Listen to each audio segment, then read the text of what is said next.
Welcome to Cherry Blossom BL Story, where emotions bloom and stories unfold. Sit back, relax, and enjoy today's chapter. In the shadowed heart of the Iron Palace, on the eve of a wedding no one wanted, a single whisper could end empire. He waits in the dark, breath steady, eyes fixed on the veiled figure crossing the moonlit corridor, fragile, untouched, already marked as his. One step closer, and the chain tightens. One heartbeat too loud, and the blade falls. Tonight possession begins. And Mercy died long before the vows were spoken. Chapter 1. The Distant Alliance. The kingdom of Lyrian lay cradled between gentle hills and a silver river that never ran dry. Its fields were small but fertile, its villages quiet, its people content with modest lives. No great armies marched from its borders, no banners of conquest flew above its modest stone keep. Lyrian had survived for centuries by being forgettable, too small to envy, too peaceful to provoke. Prince Elian preferred it that way. He walked barefoot along the mossy path behind the royal gardens each morning, the dew cool against his skin. The air smelled of honeysuckle and damp earth. Birds called softly from the orchard, and somewhere distant a shepherd whistled to his flock. Elian closed his eyes and breathed deeply, letting the quiet settle into his bones like warm honey. These moments were his alone. No attendants, no tutors, no expectations. Just the world and his own heartbeat. He was 21 now, slender and fair-haired, with eyes the color of new leaves and a smile that made even the sternest courtiers soften. People called him delicate, and he did not mind the word. Delicate things could still endure storms, they simply bent rather than broke. His father, King Theron, waited for him on the low stone bench beneath the oldest willow. The king's hair had gone silver at the temples, but his gaze remained steady and kind. He patted the space beside him. "You're late," Theron said, though there was no reprimand in his voice. "I stopped to watch the swans on the upper pond," Elian admitted, sitting close enough that their shoulders touched. "One of the cygnets was learning to dive. It kept failing and coming up spluttering. I felt sorry for it." Theron chuckled. "You feel sorry for everything that struggles. Only the ones that try," Elian corrected gently. They sat in comfortable silence for a while, watching sunlight fracture across the water. Then, Theron's expression sobered. There was a messenger from Veyrath at dawn. Elian's stomach tightened. Everyone knew the name Veyrath. The empire sprawled across half the continent like spilled ink, dark, vast, unyielding. Its armies moved like winter frost, silent until they struck, impossible to stop once they began. And at the heart of that frost stood Prince Kael. Even in Lyrian, the stories reached them. 3 months earlier, the small kingdom of Erindor had refused Veyrath's latest trade demands. Erindor's fields had been rich with saffron and its mines heavy with silver. Now both were ash. Refugees trickled west with hollow eyes and burned hands, whispering of black banners and a prince who walked through fire without flinching. They said Kael had stood on the ruined walls of Erindor's keep at sunrise, watching the last flames die, and had not smiled. He had simply turned his horse and ridden away, leaving silence behind him. Elian had listened to those tales the way one listens to thunder on a clear day, distant, unreal, but impossible to ignore. "What did the messenger want?" he asked quietly. "An invitation." Theron drew a folded parchment from his sleeve. The seal was heavy black wax impressed with a rearing wolf. "Emperor Valerian is hosting a grand festival at the Iron Palace. Princes, princesses, nobles from every allied and neutral realm. A week of feasts, tournaments, dances, and private audiences." Elian's throat went dry. "For what purpose?" Theron met his gaze. "To find a match for Prince Kael." The words landed like stones in still water. Elian stared at the parchment as though it might bite. Kale, he repeated softly. The one they call the Iron Prince. The same. Theron's voice was careful. Valerian is desperate. His son is 25, heir to the greatest empire in living memory, and he has refused every offer of betrothal. He trusts no one, loves nothing. The Emperor fears the line will end in blood or civil war if Kale does not take a consort soon. Elian wrapped his arms around himself. And they think a festival will change that? They think a gentle heart might. Theron reached over and squeezed Elian's hand. Valerian remembers you as a child. You visited the Iron Palace once when you were 8. You brought him a crown of daisies and told him the gardens were lonely without flowers that smiled. He never forgot. Elian felt heat rise in his cheek. I was a child. You still are, in some ways, Theron said fondly. And that is precisely why Valerian wants you there. Elian looked away toward the river. The current moved slow and steady, untroubled. He tried to imagine himself in the Iron Palace, among armored guards and cold marble halls, under the gaze of a prince who burned kingdoms without remorse. I don't want to be anyone's salvation, he whispered. I know. Theron's thumb brushed over Elian's knuckles. But Lyrian is small, my son. We have no army that could stand against Verath for a single day if Kale ever turns his eyes westward in anger, or if some rival empire decides we are easy prey. We are finished. This alliance has kept us safe for 2 generations. A marriage could make it unbreakable. Elian closed his eyes. He thought of the swans, the cygnets learning to dive. He thought of refugees with burned hands. He thought of his father's tired smile and the way the crown weighed heavier on Theron's brow every year. When do we leave? He asked. 2 weeks. The festival begins on the first full moon of autumn. Elian nodded once. He did not cry. He had learned long ago that tears changed nothing. Instead he stood, brushed grass from his tunic, and offered his father a small steady smile.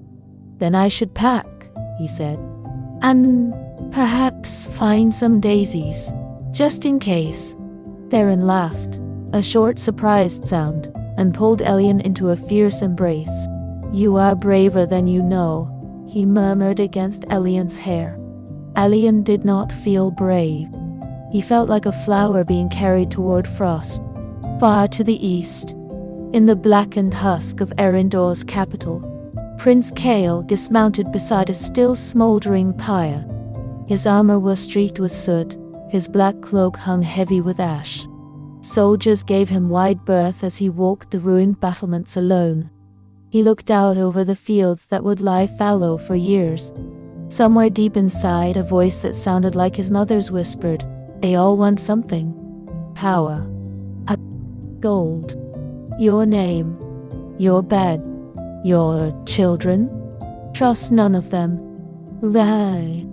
He closed his eyes against the wind. Then he turned and descended the broken stairs without a backward glance. The Iron Palace awaited.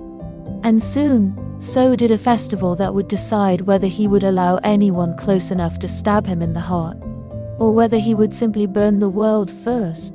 Chapter 2. Arrival at the Iron Palace. The journey from Lyrian took 12 days. 12 days of swaying carriages, dusty roads, and nights spent in roadside inns, where the fire never quite warmed the chill that had settled in Elian's bones. He traveled light. 2 trunks of clothing, a small chest of books and herbs, and 4 attendants. 2 maids, a groom, and an elderly advisor named Master Eloan, who had served his father since Theron was a boy. They spoke little. There was little left to say. Elian kept his veil in place the entire way, a sheer silver-gray silk that draped from a thin circlet to his shoulders. Tradition demanded it until marriage. In Lyrian, an unmated prince did not show his face to strangers. But here, crossing into Vera, the veil felt less like custom and more like armor. He touched its edge often.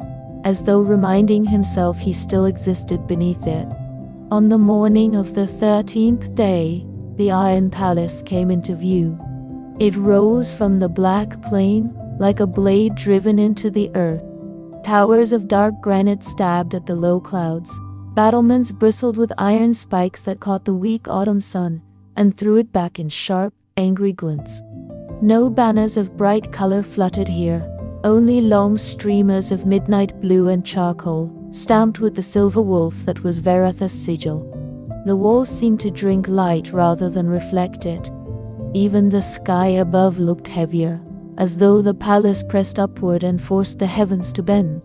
The road widened into a causeway of polished obsidian that rang under the carriage wheels like struck metal. Guards in black plate armor stood at intervals, faces hidden behind visored helms. Not one of them moved as the Lyrian party passed, but Elian felt their eyes tracking him all the same. When the great gates groaned open, tall enough for 3 men on horseback to ride abreast, Elian's heart stuttered. The inner courtyard was vast, paved in the same dark stone, ringed by arched colonnades and statues of armored figures frozen in mid-strike. No flowers grew here. No vines softened the walls. Only iron braziers burned with steady blue flames, giving off no smoke and little warmth. The carriage halted at the foot of a wide staircase. Master Eloan helped Elian down. His legs felt unsteady after so many days of sitting. He straightened his traveling cloak, soft green wool embroidered with silver thread, and lifted his chin. The veil fluttered slightly in the cold wind that swept down from the towers. A herald in midnight livery stepped forward. "Prince Elian of Lyrian," he announced in a voice that echoed off the stone. "His Imperial Majesty Emperor Valerian welcomes you to the Iron Palace." Elian bowed. "I am honored." The herald led them up the stairs and through towering double doors carved with wolves and thorned vines. Inside, the air changed, still cold, but scented faintly with cedar and iron polish. Marble floors stretched in every direction. Tapestries of battle scenes hung high on the walls, their colors muted as though blood had leached the brightness from them long ago. They were brought to a receiving hall smaller than the grand entrance but no less imposing. A dais stood at the far end. Upon it sat Emperor Valerian. He was older than Elian remembered, hair fully silver now, face lined with years of command, but his eyes were the same sharp gray as his son's, though kinder. He rose as Elian approached, a rare gesture for an emperor. "Elian," Valerian said, voice warm and surprisingly soft. "You've grown, yet you still carry the same light you did as a boy." Elian lowered himself to one knee, veil brushing the floor. "Your Majesty, it is a joy to see you again." Valerian descended the dais and extended both hands. Elian rose and placed his own in them. The Emperor's grip was firm but not bruising. "Look at me, child." Elian lifted his head. Through the sheer silk he could make out Valerian's face clearly enough, the faint smile, the searching gaze. The Emperor inhaled slowly, almost unconsciously, and something softened further in his expression. "Your scent," Valerian murmured, almost to himself. "Like spring rain on new leaves, I had forgotten how gentle it is." Heat rose beneath Elian's veil. In Lyrian such comments were rare. Scents were private things, spoken of only between close family or promised mate. But here, in Verath, power moved through different channels. "Thank you, Your Majesty," Elian said quietly. Valerian released his hands but did not step back. "You must be weary from the road. Rooms have been prepared, close to the royal wing, with a view of the gardens. Rest. Tonight there will be a small welcome feast. Tomorrow the festival begins in earnest." Elian bowed again. "I look forward to it." As attendants led him and his small party away, Elian risked one glance back. Valerian had returned to his throne, but his eyes followed Elian until the corridor swallowed him. The guest wing was quieter than the main halls, but no less grand. Elian's chamber overlooked a walled garden. box hedges clipped into severe geometric patterns, gravel paths, a single fountain carved like a snarling wolf's head. No roses, no color. Yet even in its austerity, the sight eased something tight in his chest. He was unlacing his traveling boots when a low, rhythmic sound drifted through the open window, steel on steel, steady and brutal. Elian crossed to the balcony. Below, in a sunken training yard ringed by high walls, a single figure moved. He was tall, taller than any of the soldiers who circled him at a wary distance. Black hair fell loose to his shoulders, damp with sweat. Armor had been discarded. He fought in dark linen and leather, sleeves rolled to the elbows, forearms corded with muscle and scarred. In his hands was a long sword, black-bladed, heavy, wickedly curved at the tip. Gale. He moved like a storm-given form. One soldier lunged. Kale sidestepped without looking, caught the blade on his own, twisted, and sent the man sprawling with a casual flick of his wrist. Another attacked from the side. Kale pivoted, drove an elbow into the man's throat, and followed with a pommel strike that dropped him gasping. No mercy, no hesitation, no wasted motion. Elian's fingers tightened on the stone railing. Kale paused, breathing hard, and turned his head slightly, as though he felt eyes on him. For one frozen heartbeat, their gazes seemed to meet across the distance.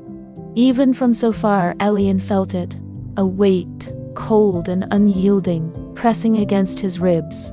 Kale's eyes were storm gray, sharp as chipped flint. There was no warmth in them, only assessment, calculation, danger. Then Kale turned away, dismissed the fallen soldiers with a curt gesture, and strode toward the far gate without a backward glance.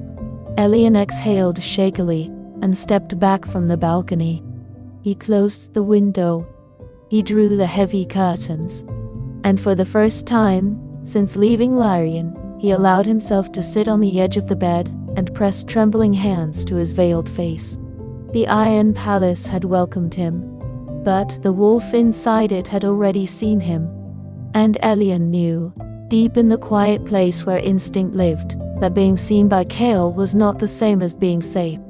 Chapter 3: The Forbidden Touch. Elian lasted 3 hours in his chambers before the silence became unbearable. The room was beautiful in a severe way. High ceilings, dark wood furniture polished to a mirror shine, heavy velvet drapes the color of old blood. A fire crackled low in the hearth, but it gave off more shadow than warmth. He had unpacked his few belongings, arranged his books on the shelf, folded his spare veils in the drawer. Then he had sat on the edge of the bed and stared at the wall until the quiet pressed against his ears like water. He needed air, movement, anything that felt alive. The palace corridors were mostly empty in the late afternoon. Servants moved like ghosts, heads bowed, footsteps muffled on thick rugs. Guards stood at every major intersection, but they did not speak unless spoken to. Elian kept his veil lowered and his steps light, trying to become invisible. He followed the scent of pine and steel first, sharp, metallic, strangely comforting after days of travel dust. It led him down a side passage, past arched windows that overlooked courtyards too orderly to be beautiful, until he reached a narrow door set into the outer wall. It was ajar. Beyond it lay the training grounds. The space was sunken, surrounded on all sides by high stone walls topped with iron spikes. Sand covered the floor in a wide circle. Weapon racks lined the perimeter, swords, spears, axes, all gleaming and deadly. Targets of straw and wood stood riddled with arrows and blade marks. The air smelled of sweat, oiled metal, and something darker, like scorched earth after lightning. No one was training now. The yard was deserted. Elian stepped inside anyway. His boots left faint prints in the sand. He walked slowly, trailing his fingers along the edge of a rack until they brushed the hilt of a sword unlike any he had ever seen. It was massive, far too heavy for most men, its blade black as midnight, etched with faint silver runes that caught no light. The crossguard was shaped like spread wolf jaws, the pommel a snarling head with ruby eyes. Reaper, the stories called it. Gale's personal weapon, carried into every battle since he was 16. No one else was permitted to touch it. Elian's fingers hovered, trembling. He should not. He knew he should not. But curiosity had always been his quiet rebellion. He closed his hand around the grip. The leather was warm, almost alive, worn smooth by years of violence. The weight surprised him, not crushing, but solid, balanced, as though the sword had been forged to fit one hand and one hand only. He lifted it an inch from the rack, just enough to feel the balance shift, to imagine what it must be like to swing something made for destruction. A voice sliced the silence like a blade through silk. Who dares touch what belongs to me? Elian spun. Gale stood in the arched entrance, filling the doorway like a storm cloud given flesh. He was taller than Elian remembered from the balcony, broad across the shoulders, black hair damp and falling into his eyes. He wore only a sleeveless tunic and leather breeches, arms bare and scarred, chest rising and falling with controlled fury. His scent hit Elian first, smoke, iron, and something feral that made the smaller prince's knees weaken involuntarily. Gale crossed the sand in 3 long strides. Before Elian could speak, Gale's hand shot out and shoved, hard.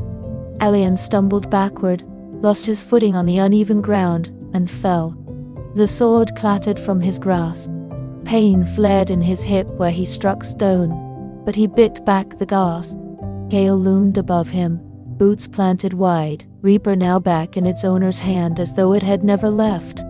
Name, Gale said. The word was not a question. It was a command. Elian pushed himself up on shaking arm. Sand clung to his palms, to the hem of his robe. Elian, he said, voice small but steady. Prince of Lyrian. Gale's lip curled. Lyrian. The flower patch by the river. He tilted his head, studying Elian like prey. And who gave you permission to wander here? To lay hands on my blade? I was only looking. Elian rose slowly to his knees, then to his feet, keeping his movements careful. I didn't mean disrespect.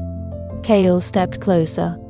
Close enough that Elian could feel the heat radiating from him, smell the faint salt of recent exertion. You didn't mean disrespect, he echoed mockingly. Yet, here you are, touching what is mine. In my palace, on my ground. He reached out suddenly and seized the edge of Elian's veil. Elian flinched back, hands flying up to hold the silk in place. Please, no, in my kingdom. An unmated prince does not show his face to another man before marriage. It is tradition. Gale froze, fingers still curled in the fabric. For a heartbeat, something flickered in his storm-gray eyes, surprise perhaps, or dark amusement. Tradition, he repeated, the word dripping with contempt. Your little dirt kingdom clings to veils and flowers while mine conquers. You think a piece of cloth makes you safe. He leaned in until his breath brushed Elian's cheek through the silk. I could rip it away right now. Look my fill. Mark you here in the dirt where no one would hear you scream. Elian's heart hammered so hard he thought Gale must hear it. But I won't, Gale continued, voice dropping to a low, venomous murmur. Not yet, because my father wants his pretty festival, and you're part of his little game. He released the veil with deliberate slowness. Touch my things again, Prince of Lyrian, and tradition will be the least of what I take from you. He straightened, turned, and walked away without another word, Reaper resting casually across his shoulders as though it weighed nothing. The gate clanged shut behind him. Elian stood motionless in the center of the empty yard. His legs trembled. His hands shook where they clutched the veil. Sand still clung to his robe. A bruise was already forming on his hip. He should have been terrified. He was terrified, and yet, beneath the fear, beneath the sting of humiliation, something else stirred. A strange, breathless fascination. Gale had not struck him, had not drawn blood, had not even torn the veil, though he so clearly could have. He had simply claimed the space around Elian, filled it, owned it, and left. Elian looked down at the place where Reaper had lain. The rack still stood empty, waiting. He turned and walked back toward the palace doors on unsteady leg. The training grounds fell silent behind him. But the memory of that voice, that scent, that raw, unapologetic power, followed him all the way to his chambers and would not leave. Chapter 4. The Emperor's Scheme. The welcome feast that evening was small by Veyrath standards, so only 30 guests, long tables set in one of the palace's lesser halls, lit by iron chandeliers that dripped wax like slow tears. Elian sat near the head table, veil still in place, speaking softly when spoken to and eating little. He felt the weight of eyes on him, curious nobles, calculating courtiers, guards who never fully relaxed. But the Emperor's gaze was different, warm, almost paternal. After the final course, Valerian rose and excused himself with a quiet word to his guest. He gestured for King Theron to follow. Elian watched his father leave the hall, a knot tightening in his stomach. He remained seated, hands folded in his lap, pretending interest in the conversation around him, while every sense strained toward the corridor where the two kings had disappeared. In a private solar high in the eastern tower, away from prying ears, Emperor Valerian poured 2 goblets of dark wine and handed one to Theron. "You've seen him," Valerian began without preamble. "Elian, the boy has grown into something rare, gentle without being weak, kind without being foolish. His scent alone is like sunlight on water. Kale has never reacted to anyone the way he reacted today." Theron accepted the goblet but did not drink. "You mean when he saw him from the training yard?" Valerian's mouth curved faintly. He paused. "For the first time in years, my son paused mid-strike. That is more than curiosity. That is instinct." Theron exhaled slowly. "And you believe a marriage would tame him?" "Not tame," Valerian corrected. "Balance. Kale is a blade without a sheath, sharp, deadly, but liable to cut the hand that wields it. Elian is steady, patient. He could be the sheath, and in return, Veyrath protection would fall over Lyrian like an unbreakable shield. No more border raids from petty lords. No more whispered threats from larger neighbors. Your people would sleep soundly for generations." Theron stared into his wine. "My son is not a bargaining chip." "He is a prince," Valerian said gently. "And princes have always been bargaining chips. But I would not ask this if I did not believe it could bring good to both our houses. Kale needs someone who will not flinch from his darkness, and who will not try to extinguish it, only contain it." Silence stretched between them. Finally, Theron lifted his gaze. "He will hate us for this."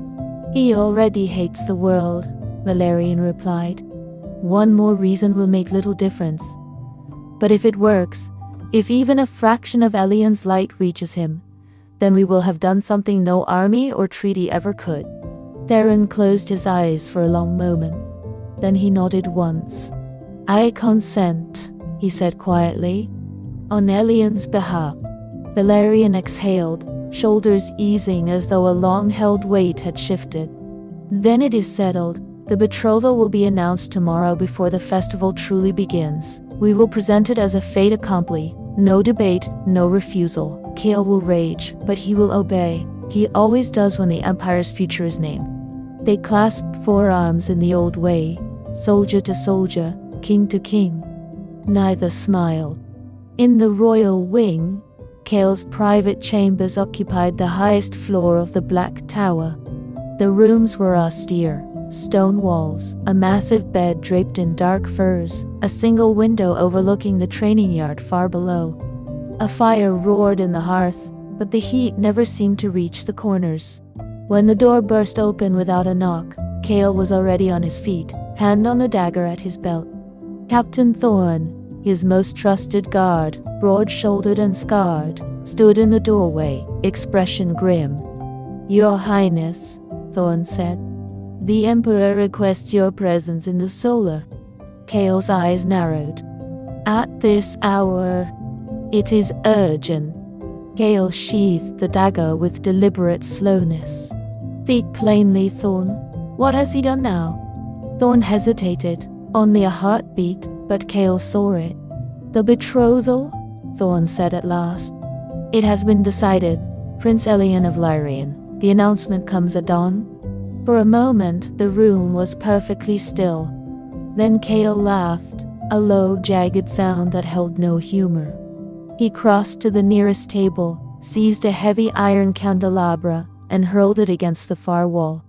Metal rang against stone, candles scattered, flames guttering out in pools of wax. He followed with a chair, oak splintering as it struck the hearth. A tapestry of a long-ago battle tore from its rod when he ripped it free and threw it into the fire. Flames roared higher, devouring silk and thread. Thorne did not move.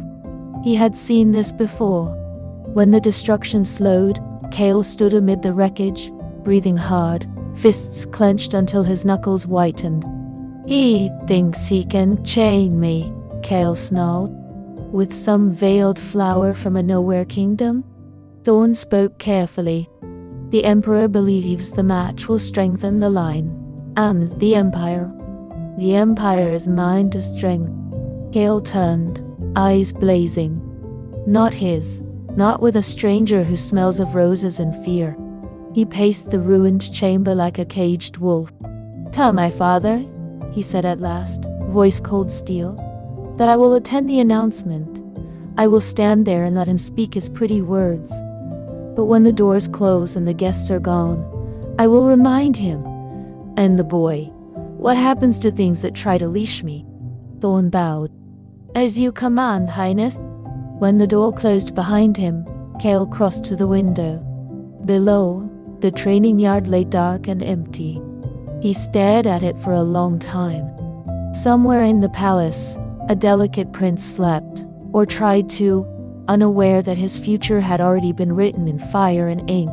In a smaller chamber 2 floors below, Elian sat on the edge of his bed, while King Theron stood by the window, back to the room. The silence between them was heavier than any Elian had known. Finally, Theron turned. "It is decided," he said quietly. "You and Prince Cale will be betrothed tomorrow. The marriage will follow at the close of the festival." Elian's hands tightened in the folds of his robe. He had expected this, dreaded it, but hearing the words still struck like a physical blow. "Did you ask me?" he whispered. Theron's face crumpled for an instant before he mastered it. There was no time for asking. Valerian pressed the matter tonight. I could not refuse, not when Lyrian's safety hangs in the balance. One word from Cale could end us. One refusal could invite ruin. Elian looked down at his hands. They trembled. "I understand," he said softly. Theron crossed the room and knelt before him, king before son, taking Elian's hands in his own.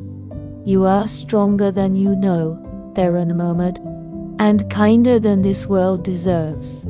If anyone can survive Cale, if anyone can reach him, it is you." Elian met his father's gaze. Tears gathered behind his eyes, but he refused to let them fall. "I will try," he said. "For Lyrian, for you." Theron pressed a kiss to Elian's forehead. "I am proud of you," he whispered, "and I am sorry." When Theron left, Elian remained on the bed, staring at the dying fire. In the corridor outside, 2 figures watched from the shadows. Empress Isolde, tall, silver-haired, eyes like chipped ice, stood beside a lean, graying man in simple advisor's robes.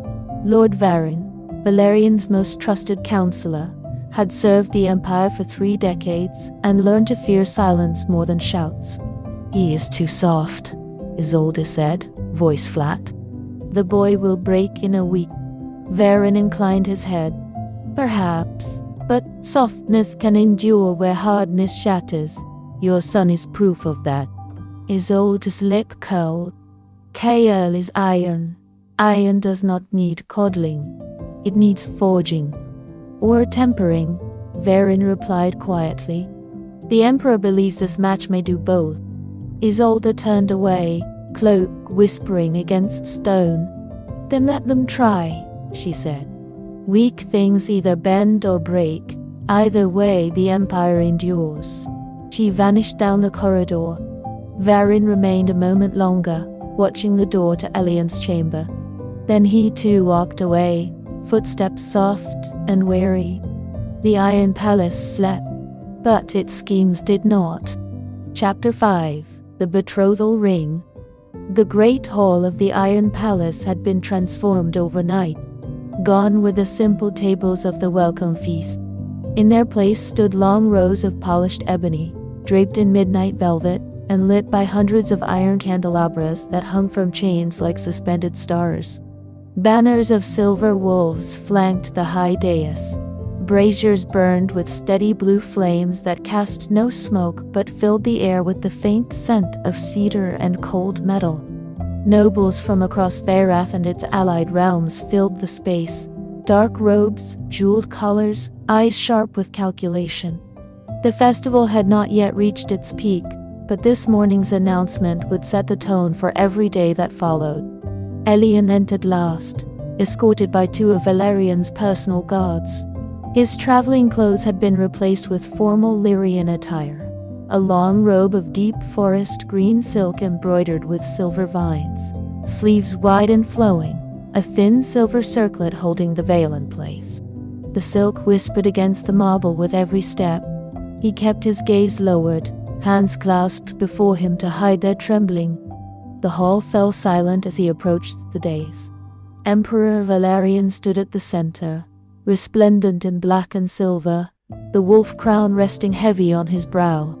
Beside him waited Empress Isolde, tall, pale, expression unreadable, and King Theron, who offered Elian the smallest, most pained smile of encouragement.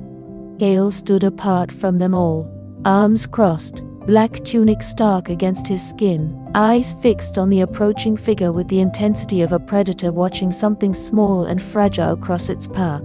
Valerian raised both hands. His voice carried without effort.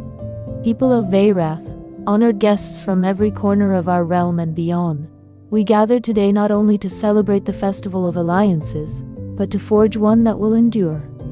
Prince Elian of Lyrian has accepted the hand of my son, Prince Kael. Their union will bind our houses, strengthen our borders, and secure peace for generation. A murmur rippled through the hall, surprise, approval, speculation. No one dared speak aloud.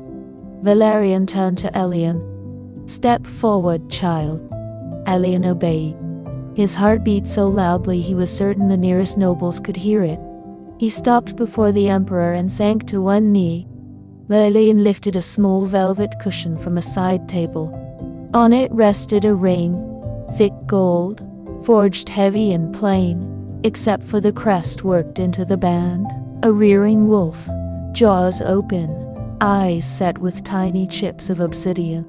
It looked more like a manacle than jewelry. Rise, Valerian commanded gently. Elian stood. Valerian took his left hand, careful, almost tender, and slid the ring onto his fourth finger. It fit perfectly, yet the weight of it felt crushing. The metal was cold against his skin. The wolf's eyes seemed to stare up at him. The crest of Varath now marks you as one of us, Valerian said. Prince Kael, come forward. Kael moved like shadow given purpose.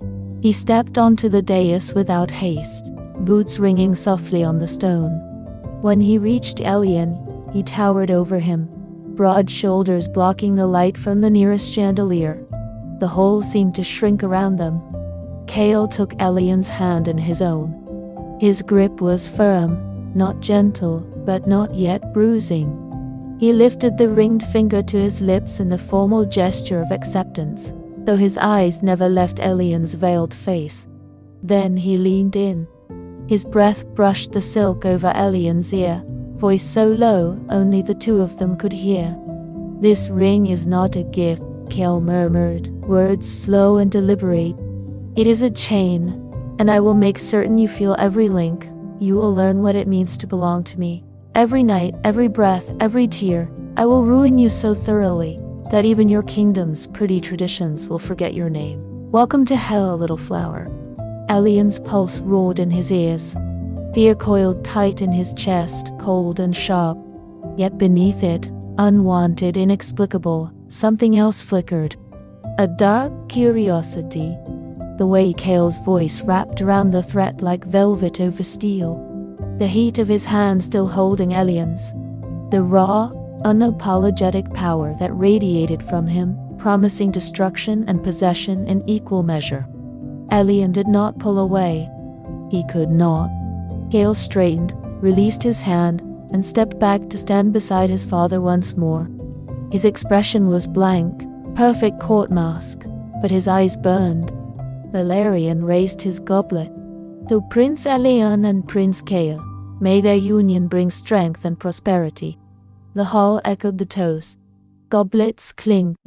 Applause followed, polite, measured, edged with whispers. As the ceremony dissolved into mingling and congratulations, the gossip began in earnest. Near the eastern colonnade, a cluster of Veyrath ladies in midnight gowns spoke behind jeweled fans. "Such a delicate thing," one murmured. "Pearls shatter like glass under Kale's heel." "Perhaps," another replied. "But look at the position he's gained. Consort to the Iron Prince. Envy him if you dare." A third laughed softly. "Envy? I pity him. Kea has never kept anything gentle for long." Across the hall, Lord Darius leaned against a pillar, wine in hand, watching Elian with open interest. "Mismatched," he said to the courtier beside him. "A flower and a blade, one will bend the other, or break trying." The courtier snorted. "Kale does not bend." Elian stood near the dais, accepting quiet congratulations from Valerian and a few trusted nobles. King Theron squeezed his shoulder once, brief, fierce, before stepping away to speak with an ambassador. Elian felt suddenly, terribly alone amid the crowd. He looked down at the ring. The wolf stared back. He closed his fingers around it, hiding the crest in his palm. Fear still lived in his chest, bright and sharp. But so did the memory of Kale's voice against his ear, and the strange reluctant pull that came with it. The festival had only just begun, and already Elian felt the chain tightening. Chapter 6. Preparations and Warnings. The Iron Palace woke to the sound of hammers and hurried footsteps. Overnight, the austere halls had been invaded by color. Bolts of midnight silk unrolled across tables, garlands of black roses and silver ivy draped along colonnades, seamstresses and jewelers, summoned from every corner of the empire. The festival continued around the betrothal announcement, tournaments in the outer yard, poetry recitals in the lesser halls, masked dances planned for the evening. But beneath the celebration ran a sharper current. Everyone knew the true event. The marriage of the Iron Prince was no longer rumor. It was Lord Ott. Elian's days blurred into fittings and rituals.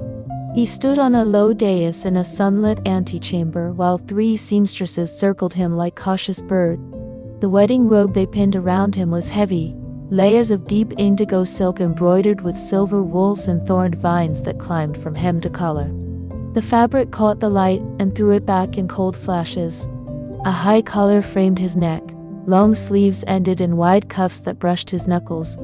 The veil, thicker now, ceremonial, would be replaced on the wedding day with one of fine silver chain, light enough to see through, but heavy enough to remind him of its purpose. He stared at his reflection in the tall mirror. The robe made him look taller, older, more regal. It also made him look like an offering. One of the seamstresses tugged a fold at his shoulder. "Perfect," she murmured. "The prince will be pleased." Elian's fingers tightened on the fabric. He did not ask which prince she meant. When the fittings ended, he was left alone for a few precious minutes. He walked to the window overlooking the inner gardens, still severe, still without softness, and pressed his forehead to the cool glass. The weight of the ring on his finger felt heavier each day, as though it were sinking into bone. A soft knock. King Theron entered, closing the door behind him. He carried no crown today, only the tired lines of a father who had not slept well. "Elian," he said quietly. Elian turned. "Father." Theron crossed the room and stopped a pace away, studying his son as though memorizing every detail. "The robe suits you. It feels like armor cannot remove," Elian answered. Theron's mouth twisted in something too pained to be a smile. He reached out and adjusted the collar, small, unnecessary gesture. "I came to speak plainly, before the days run away from us." Elian waited. Theron drew a slow breath. Gael is not like the men of Lyrian. He has known war since he could walk. Mercy is a foreign tongue to him. Trust, even more so. He paused. "You will be his consort, his Omega in the eyes of Veyrath. That role carries power and danger. He will test you, push you, perhaps hurt you. I cannot shield you from that." Elian's throat tightened. "I know, but hear me," Theron continued, voice dropping to a near whisper. "Endure him, please him. Give him no reason to turn his anger outward, toward Lyrian, toward our people, our fields, our villages, our children. They depend on this alliance holding. If you can keep his gaze fixed on you, then the rest of us may breathe easier." Elian looked down at the ring. The wolf's obsidian eyes stared back. "I will try," he said softly. "I promised I would." Theron pulled him into a fierce embrace, brief, desperate. "You are braver than I ever was," he murmured against Elian's hair. "And I am prouder than words can carry." When Theron left, Elian remained by the window until the light shifted and the seamstresses returned to finish the final adjustment. Later that afternoon, Elian walked the outer colonnade alone. The air was crisp with coming autumn. Faint music drifted from the tournament grounds. He wore a simpler robe now, soft gray, unadorned, and the ceremonial veil had been replaced with a lighter one for daytime. A small crown of silver leaves rested on his brow, a gift from Valerian that morning. As he passed beneath an archway, a sudden gust caught the crown and sent it tumbling to the stone flags. Before he could bend to retrieve it, a young guard, barely older than Elian, with earnest brown eyes and the wolf sigil on his breastplate, stepped forward. "Allow me, your grace," he said, voice gentle. He knelt, picked up the crown, dusted it carefully, and rose to place it back on Elian's head with surprising delicacy. His fingers brushed Elian's temple for the barest instant, accidental, respectful. "Thank you," Elian murmured, offering a small smile beneath the veil. The guard bowed. "My honor." Neither of them noticed the shadow at the far end of the colonnade. Gael had been crossing the upper walkway on his way to the armory. He stopped when he saw the scene, saw the guard's hands near Elian's face, saw the smile Elian gave in return. Something dark and hot uncoiled in his chest. He descended the stairs without sound. The guard straightened, about to step away, when a hand closed around the back of his neck like iron. The young man froze. Gael's voice was low, meant for his ears alone. "You touched him." The guard's face drained of color.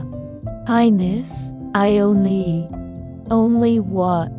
Gael's grip tightened, not enough to bruise, but enough to warn. "Only help? Only smiled? Only thought you could lay hands on what is mine?" Elian turned at the sound of boots. His eyes widened. "Gael." Gael did not look at him. His gaze remained locked on the guard.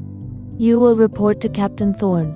Tell him you are reassigned to the Northern Watchtower tonight, and if I ever see your face near my betrothed again, you will not have a watchtower to go to. You will have a pyre." The guard swallowed hard. "Yes, Highness." Kale released him. The man bowed low, backed away, and fled down the corridor.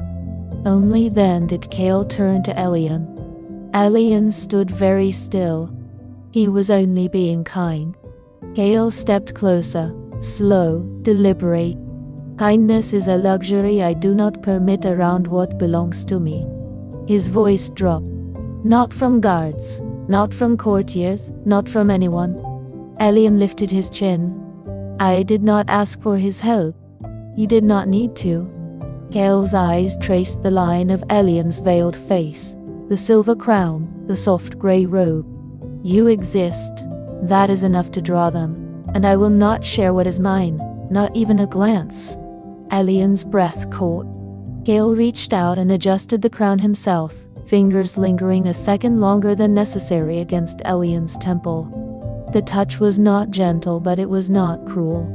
"Remember that," Kale said quietly. "Before the wedding, before the nights that follow." He turned and walked away, cloak snapping behind him. Elian stood alone beneath the archway. The wind rose again, tugging at his veil. He pressed a hand to his chest, feeling the rapid beat beneath. Fear still lived there, but now it had a companion, something sharper, warmer, more dangerous. Anticipation. Chapter 7. The Wedding Day. The Iron Palace had never looked more alive, or more menacing. Dawn broke cold and clear, the sky a pale blade of grey above the black towers. By mid-morning, the great hall had been remade into a cathedral of iron and shadow. Massive columns draped in midnight, silk rose to a vaulted ceiling where iron chandeliers burned with blue-white flames. Garlands of black roses and silver thorns wound along every archway. Long runners of charcoal velvet stretched down the central aisle like spilled ink. Braziers lined the walls, their steady fire throwing long, flickering shadows that danced across the faces of the assembled guests. Nobles from Veroth's farthest reaches, ambassadors from allied kingdoms, even a few wary envoys from neutral lands. All had come to witness the binding of the Iron Prince. No music played as the doors at the far end opened. Elian stepped forward alone. His wedding robe was the one from the fittings, but now fully finished, deep indigo silk that flowed like liquid night, silver wools and thorn vines climbing from hem to high collar. The ceremonial veil, fine silver chainmail woven with threads of moonlight silk, draped from a thin circlet of black iron, set with a single obsidian wolf's eye. It covered his face completely, yet was light enough that the outline of his features showed through. Soft jaw, wide eyes, the faint tremble of his lip. The heavy ring on his finger caught the firelight with every step. He walked slowly, measured, chin lifted despite the pounding in his chest. The hall was silent save for the soft rustle of his robes and the distant crackle of the braziers. Every eye followed him. Some gazes held pity, others held envy, a few held open hunger. At the end of the aisle stood the dais.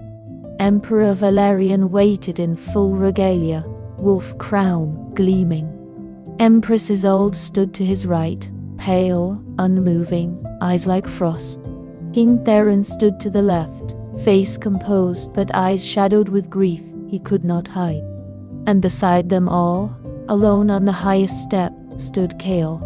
He wore black armor polished to mirror brightness, etched with silver wolves that seemed to prowl across the plates. No cloak, no ornament beyond the simple iron circlet that held back his dark hair. His arms were crossed, stance wide, expression carved from stone. He looked less like a groom and more like a storm cloud given human form, dark, inevitable, waiting to break. Elian reached the foot of the dais and stopped. The silence stretched until it hurt. Valerian raised both hands. "People of Veroth," he began. voice carrying to every corner. We gather to witness the union of Prince Kale, heir to the empire, and Prince Elian of Lorien. Their marriage seals an alliance forged in trust and strength. Let no force sunder what is bound here today. He turned to Kale first. Do you, Kale, take this man as your consort, to guard, to claim, to keep as yours alone, in peace and in war, until death claims one or both? Kale's gaze never left Elian. I do, he said. The words were cold, clipped, devoid of warmth, like a blade sliding into its sheath. Valerian turned to Elian. And do you, Elian, take this man as your mate, to stand at his side, to bear his mark, to submit to his will, in the light and in the dark, until death claims one or both? Elian's throat closed. He swallowed once, twice.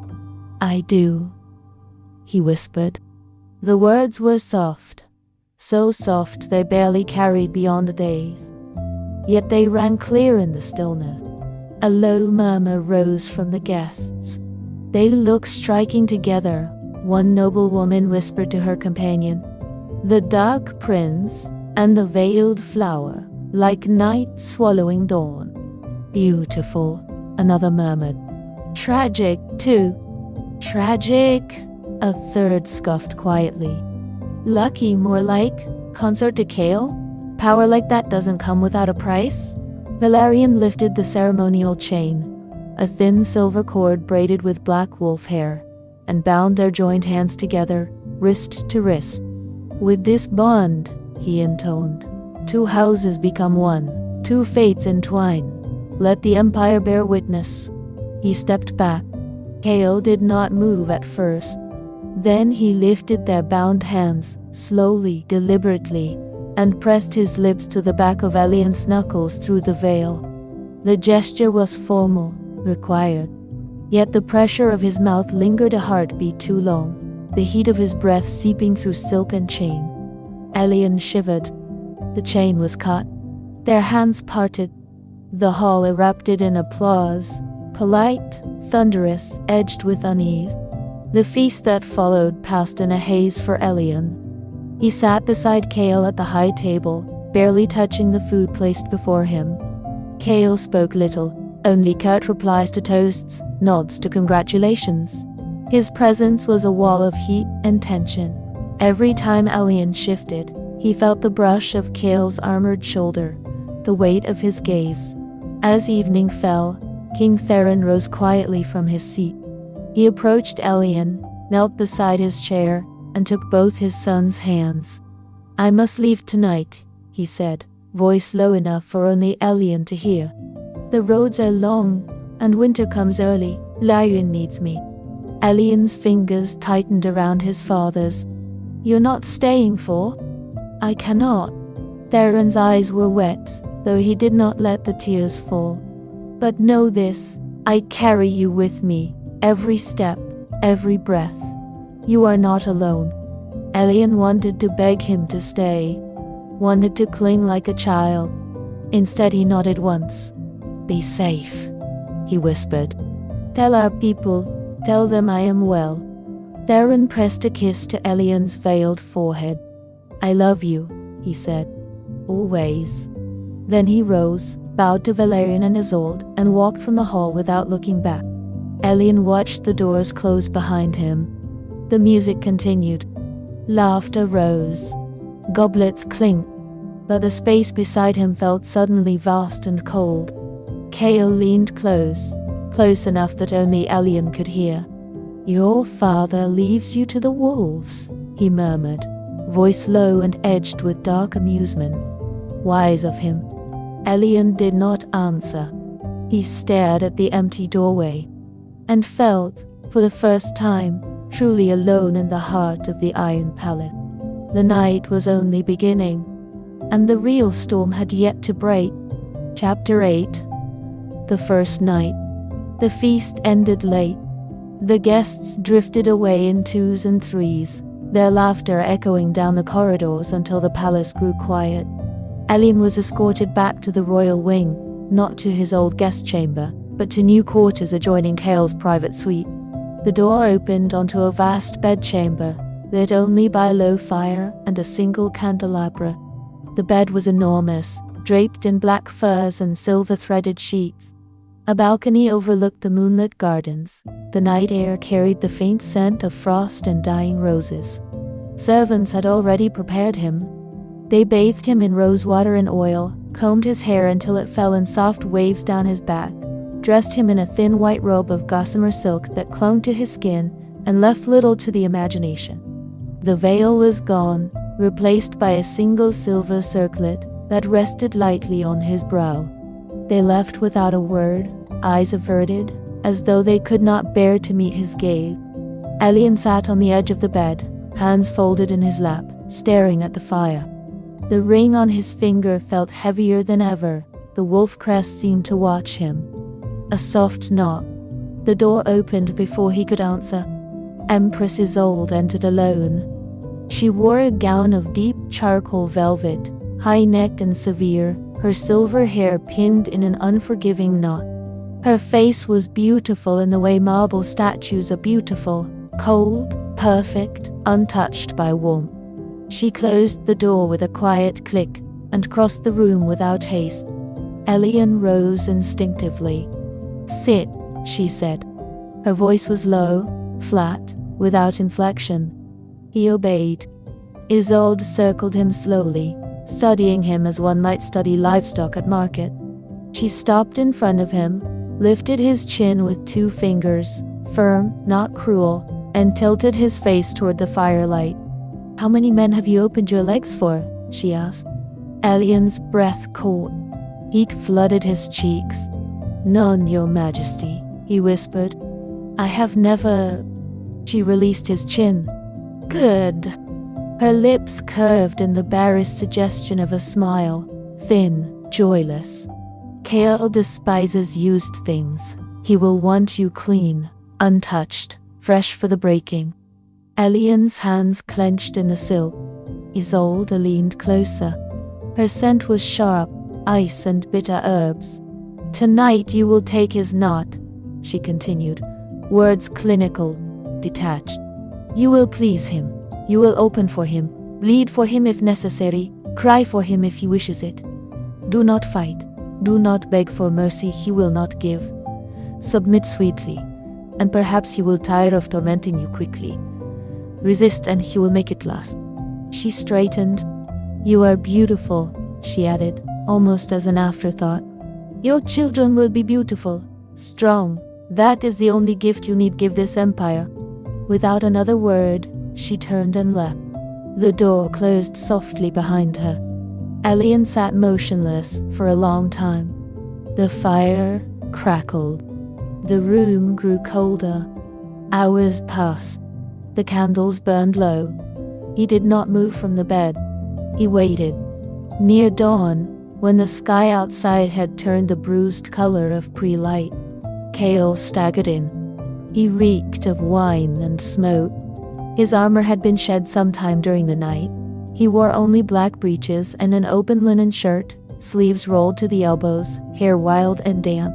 His eyes were fever-bright, pupils blown wide with drink and rage.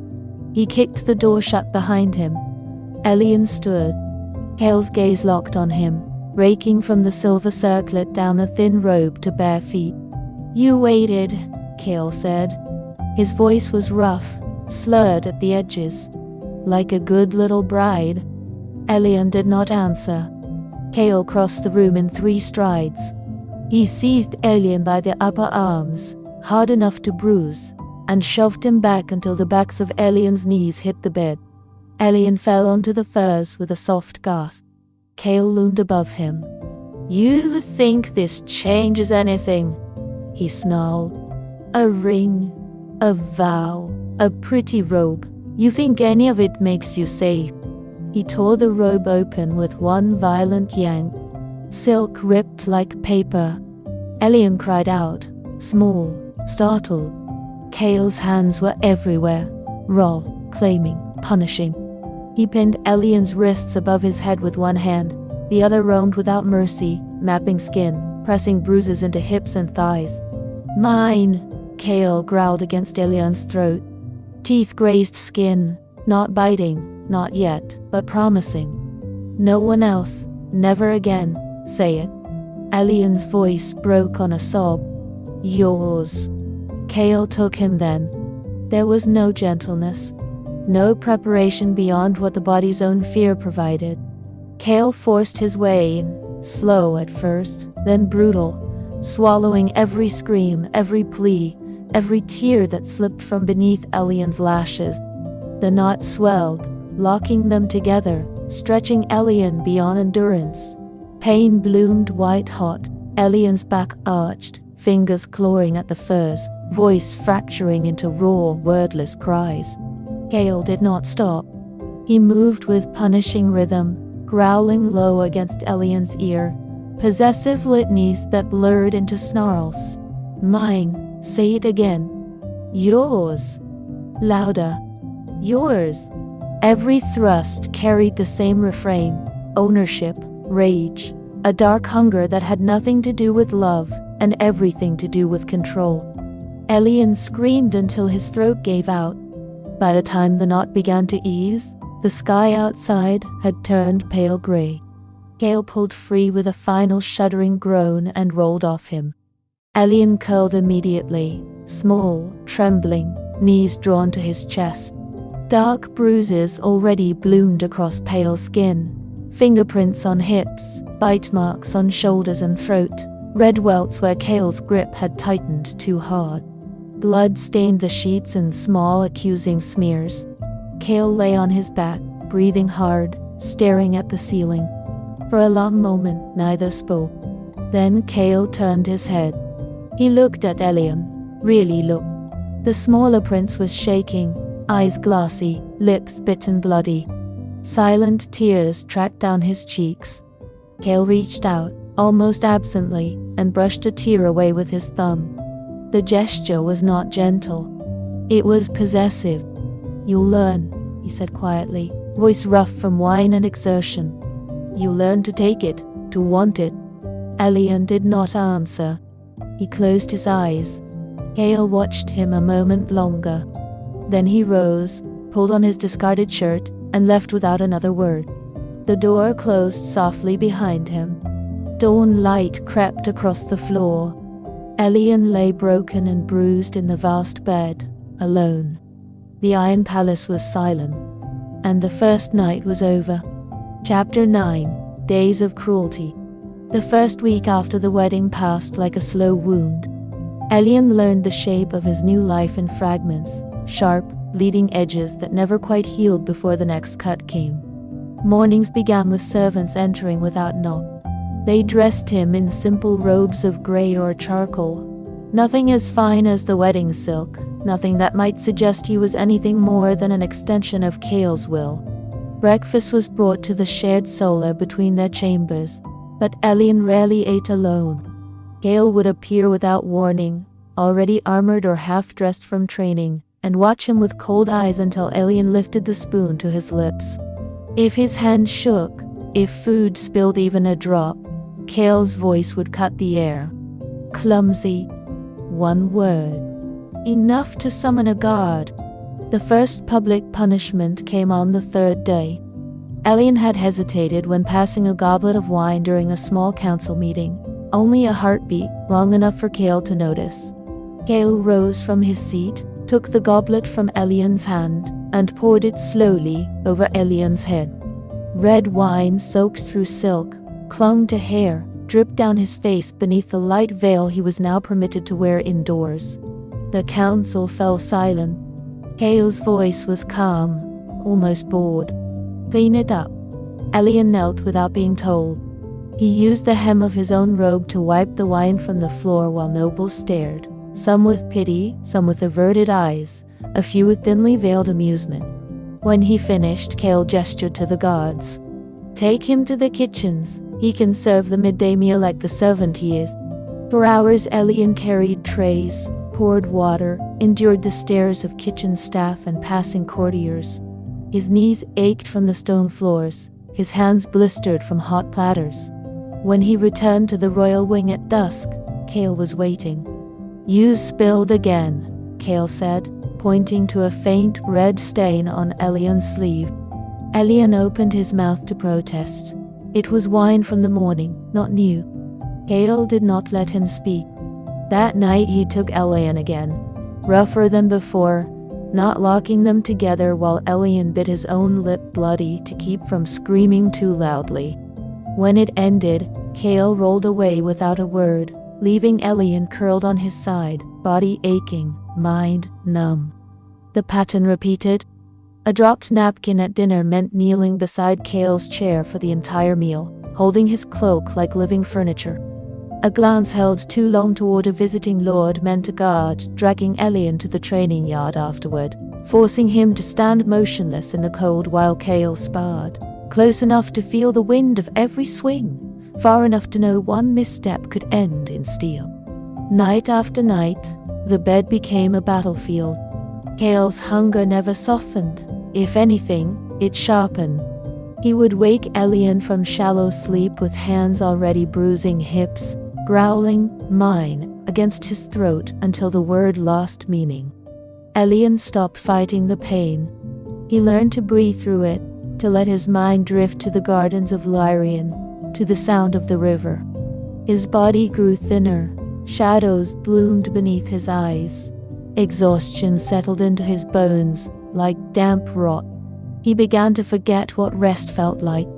On the 8th night, after Kale had left him bruised and trembling once more, a soft knock came at the servant's door. Elian pulled the furs higher, voice hoarse. "Enter." A young woman slipped inside, small, dark-haired, eyes wide and wary. She carried a tray covered with a cloth, a steaming bowl of broth, a slice of soft bread, a small jar of salve that smelled of calendula and honey.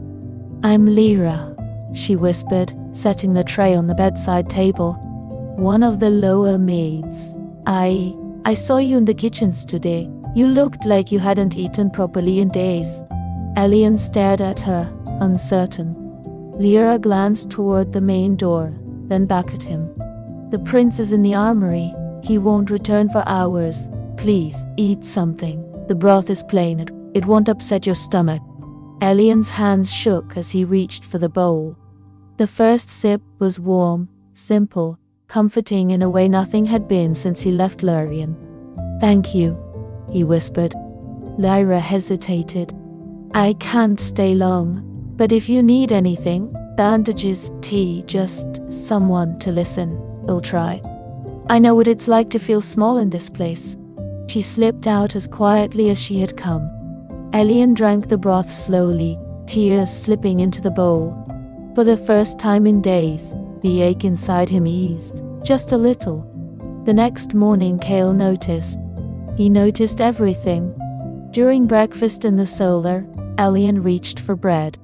His sleeve slipped back, revealing a fresh bruise on his wrist, and a faint sheen of salve that had not been there the night before. Kale's fork stilled. "Where did that come from?" he asked, voice dangerously soft. Elian froze. Kale set the fork down with deliberate care. "Answer."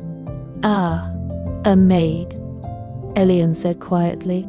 "She brought salve for the bruises." Kale's eyes narrowed.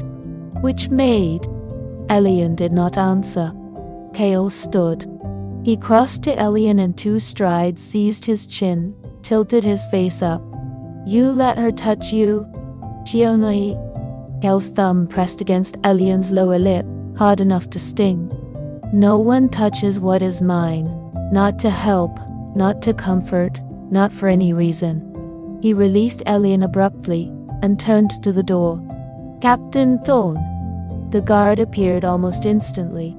"Find every maid who served the royal wing last night. Bring them to the lower hall. I will question them myself." Thorne bowed and left.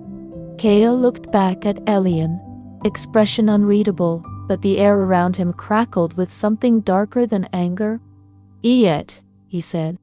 "You'll need your strength tonight." Elian stared at his plate. The broth from Lyra sat cold in his memory, warmth already fading. He picked up the spoon and swallowed the fear that tasted like ash, Chapter 10. The Breaking Point. The grand banquet hall glittered under 1,000 candles, but the light felt cold, as though the flames themselves knew what kind of night it would be. Festival had reached its midpoint. Every night now brought feasting, music, and the subtle performance of power. Tonight the tables groaned under roasted game, spiced fruits, and decanters of dark Verath wine. Nobles in jewel-toned silks laughed too loudly, their voices bouncing off the high stone walls. Elian sat at Kale's right hand, veiled lightly for the evening, dressed in a robe of deep charcoal that made his skin look even paler. He had learned to keep his eyes down, his movements small, his voice softer than breath. Kale had not spoken to him since midday. Across the long table, Lord Darius leaned back in his chair, silver hair catching the candlelight, a lazy smile playing on his lips. He had been watching Elian for weeks, subtle glances, polite compliments delivered just loud enough to be overheard. Tonight he raised his goblet in a casual toast. "Your Grace," Darius called, voice carrying easily over the murmur of conversation. "You carry yourself with such natural grace, even in this iron court. Perhaps after the meal you might allow me to show you a few Verath court dances. Etiquette here can be unforgiving to newcomers." Polite laughter rippled down the table. Several heads turned. Elian flushed beneath the veil. "Thank you, my lord, but He never finished. Kale's hand slammed down on the table so hard the goblets rattled, and wine sloshed over rims. Silence fell like a blade. Every eye turned to the prince. Kale's storm-gray gaze was locked on Darius. His voice came low, controlled, lethal. "Enough." Darius bowed his head smoothly, smile never faltering. "Of course, your highness. Merely an offer of friendship." Kale's lip curled. "Friendship is a luxury I do not grant lightly." He rose without another word. The hall watched in frozen fascination as he rounded the table, seized Elian by the wrist, and pulled him to his feet. "Kneel," Kale said quietly. Elian obeyed instantly, knees striking the stone floor beside Kale's chair. The robe pulled around him like spilled ink. Kale returned to his seat. He lifted his goblet, took a slow sip, then held it out. "Serve." Elian rose only enough to take the goblet. His hands shook as he refilled it from the decanter on the table. When he offered it back, Kale caught his wrist and guided the rim to Elian's own lips. "Drink first," Kale said. "Prove it isn't poison." The hall was deathly quiet. Elian drank, small sip, eyes stinging from the strength of the wine. Only then did Kale take the goblet back. For the rest of the meal, Elian remained kneeling at Kale's side, refilling his cup whenever it dipped low, holding the heavy cloak when Kale shrugged it off, serving as living furniture while nobles pretended not to stare. Lord Darius watched from across the table, expression unreadable. When the final course was cleared, and guests began to rise, Kale stood. Without looking at Elian, he said one word. "Come." Elian followed. The walk to their chambers was silent. Guards fell away at the corridor's end. The door closed behind them with a heavy thud. Kale rounded on him the instant they were alone. "You smiled at him." Elian backed up until his shoulders hit the wall. I didn't mean..." "You let him look at you like you're his to admire." Kale seized Elian's chin, forcing his head up. "You let him speak to you like that? Do you think I'm blind?" "I didn't encourage him." Kale's laugh was bitter, jagged. "You exist. That's encouragement enough." He tore the veil away, silver chain snapping, circlet clattering to the floor. Elian flinched but did not cry out. Kale's hands were already at the laces of Elian's robe, ripping them open with punishing force. "You forget your place, little flower. You are mine. No man looks at you. No man speaks to you. No man breathes the same air as you unless I allow it." He dragged Elian to the bed and threw him down. What followed was raw, brutal. Kale's jealousy made flesh. Every thrust carried a snarled threat. No one else. Never.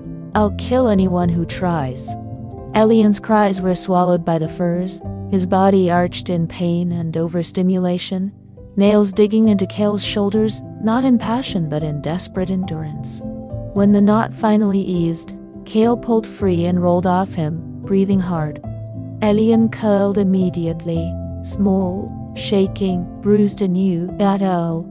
Fresh marks bloomed across his thighs and hips. Bite marks darkened his throat. Kale stared at the ceiling for a long moment. Then he rose, dressed in silence, and left. The door closed. Elian lay alone till candles guttered out. Morning came too soon. The next day's banquet was smaller. Council members, a few favored lords, but the ritual remained. Kale ordered Elian to stand behind his chair, holding the heavy cloak like a living stand while the meal progressed. Elian's legs trembled from the start. He had not slept.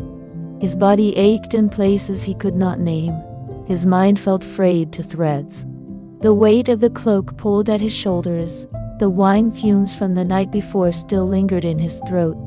Halfway through the meal, his vision blurred. He swayed. The cloak slipped from numb fingers. It fell to the stone with a soft thud. Silence crashed through the hall. Elian's knees buckled. He crumpled at Kale's feet, small, pale, unconscious before he hit the ground. For a hot beat, no one moved. Then Kale was on his knees beside him, lifting Elian into his arms with shocking gentleness. The hall watched in stunned silence as the Iron Prince carried his consort out, bridal style, face buried against Kale's shoulder, limp as a broken doll. He carried Elian straight to the healer's wing. The royal physician, a gray-haired man named Master Corvin, examined him quickly, frowning deeper with every bruise revealed. Every shallow breath counted. When he finished, he looked at Kale. "The prince consort is exhausted," Corvin said bluntly. "Malnourished, mentally frayed to the breaking point. The repeated rough treatment, the public humiliations, the lack of rest or care. If this continues, he will die. Not in years. In weeks. Perhaps days." Kale stood motionless beside the bed. Elian slept under heavy blankets, face slack, dark circles like bruises beneath his eyes. His hand lay open on the sheet. The heavy betrothal ring looked obscene against his thin fingers. Kale stared at him. Something twisted in his chest, sharp, unfamiliar, unwelcome. Guilt. He had never felt it before. Not when he burned Arendelle. Not when he broke men on the battlefield. Not when he took what he wanted without asking. But now, watching the fragile rise and fall of Elian's chest, the faint tremor that still lingered even in sleep, he felt it. A flicker. Small. Easily crushed. Yet it refused to die. Kale reached out, hesitant, almost afraid, and brushed a strand of pale hair from Elian's forehead. The touch was careful. For the first time, he stayed there until the candles burned low, watching, conflicted, and for the first time in his life, Kale did not know what came next. Chapter 11. A single chance.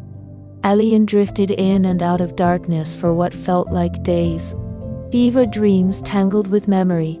The river in Lyrian, his father's farewell embrace, the cold weight of the ring, Kale's hands bruising his skin. Sometimes he thought he heard voices, Master Corvin's low murmur, the rustle of robes, the creak of the door. Once he imagined a heavier presence in the room, a shadow that lingered at the edge of the bed and watched without moving. When he finally woke fully, the light was soft and golden, late afternoon sun filtering through heavy curtains. The chamber was quiet except for the crackle of a low fire. He lay in a smaller bed than the one in Kale's suite, wrapped in clean linen, body aching, but no longer screaming with every breath. Bruises still throbbed beneath bandages. His throat was raw from disuse. He turned his head slowly. Kale sat in a high-backed chair beside the bed. He was dressed simply, black tunic, no armor, hair tied back. His arms rested on the chair's curved wolves, fingers laced. He had not shaved. Faint stubble shadowed his jaw. His eyes, storm gray and unreadable, were fixed on Elian. They stared at each other in silence. Elian's heart began to race. He tried to push himself up. Pain flared in his ribs and he gasped. Kale moved instantly, leaning forward, one large hand pressing gently but firmly against Elian's shoulder to keep him down. "Lie still," Kale said. His voice was low, rough from disuse.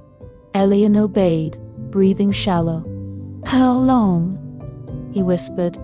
4 days, Kale answered. "You burned with fever the first 2. Elian closed his eyes for a moment. 4 days. He had lost 4 days to exhaustion and pain. He opened them again. Kale had not moved his hand. The touch was careful, almost foreign coming from him. Elian gathered what little strength he had. "I know this marriage was forced on you," he said, voice soft but steady. "Just as it was forced on me. I know you never wanted it." He paused, swallowing against the soreness in his throat. "But I accepted it. I accepted you, even after everything. All I ask, all I have ever asked, is one real chance. Let me prove I can be more than a prisoner. Let me prove I can be a partner, a true one, willingly." The words hung between them. Kale's expression did not change, but something shifted behind his eyes, dark, turbulent. Silence stretched until Elian thought he would not answer at all. Then Kale spoke. "One chance," he said at last. The words were quiet, deliberate. "I will give you that." Relief flooded Elian so suddenly his eyes stung. Kale's hand tightened, not painfully, but possessively, on his shoulder. "But hear me clearly," Kale continued, voice dropping to a dangerous murmur. "The moment I smell deceit on you, the moment another man's gaze lingers too long, or his scent touches your skin, or I sense even the shadow of betrayal, I will destroy you, not with fists, not with knots. I will ruin you so completely that no kingdom, no memory, no mercy will remain. Do you understand? Do you understand?" Elian met his gaze without flinching. "I understand," he whispered. "And I accept." Kale studied him for a long moment. Then he released Elian's shoulder and stood. "Rest," he said. "When you are strong enough, you will return to our chambers." He left without another word. The shift began slowly. The public humiliation stopped. No more kneeling at banquets. No more spilled wine poured over his head. No more nights spent serving like a common page. Guards no longer dragged him to cold corners for minor infractions, but the possessiveness sharpened into something colder, more absolute. Captain Thorne received new orders the morning Elian returned to the royal wing. Every guard who had ever looked at Elian too long was reassigned, some to distant border forts, others to night patrols in the outer yard. New sentries took their places, older men, married, chosen for their indifference. Courtiers who had once offered polite smiles or lingering compliments found themselves suddenly excluded from invitations, their names struck from guest lists. Lord Darius vanished from court entirely. Rumor said he had been sent on a lengthy embassy to the far north. Kale watched everything. He watched Elian constantly. Their first shared meal was breakfast, 2 days after Elian's return. The solar between their chambers had been set with a small table. Bread, cheese, fruit, hot tea. Elian entered slowly, still pale, moving carefully to hide the lingering ache in his hips. Kale was already seated, reading dispatches. He did not rise, but his eyes tracked every step. Elian sat opposite him. Silence. Elian reached for the teapot. His hand trembled slightly. He steadied it with the other. He poured for himself, then. Kale said nothing. He accepted the cup. They ate without speaking. The quiet was not comfortable. It crackled with unspoken things, threats remembered, pain still fresh, the fragile thread of the chance Elian had begged for. When the meal ended, Kale stood. "Walk with me," he said. It was not a request. They went to the inner gardens, the severe geometric space Elian had once viewed only from windows. Gravel paths crunched beneath their boots. Box hedges rose in perfect lines. The wolf-headed fountain spat water in a steady, indifferent rhythm. No flowers bloomed here except the black roses trained along iron trellises. They walked side by side, a careful arm's length apart. Neither spoke. Wind stirred the hedges. Somewhere distant, a raven called. Elian risked a glance sideways. Kale's profile was sharp against the grey sky, jaw tight, eyes scanning the paths ahead as though expecting ambush. His hands were clasped behind his back. Elian looked away. They completed one full circuit of the garden. Then another. On the third, Kale stopped abruptly beside the fountain. Elian halted as well. Kale stared into the water. "You will eat 3 meals a day," he said suddenly. "No skipping, no pretending fullness. The healers will report to me." Elian nodded. "You will rest when you are tired. No forcing yourself to stand through councils or banquets." Another nod. Kale turned to face him fully. "And you will not speak to anyone without my knowledge? Not guards, not maids, not passing lords. If you need something, you ask me." Elian met his gaze. "Yes," he said quietly. Kale searched his face. For defiance, for fear, for lies. He found none. Something unreadable flickered across his expression.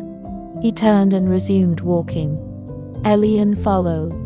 The silence between them remained tense, heavy, unbroken.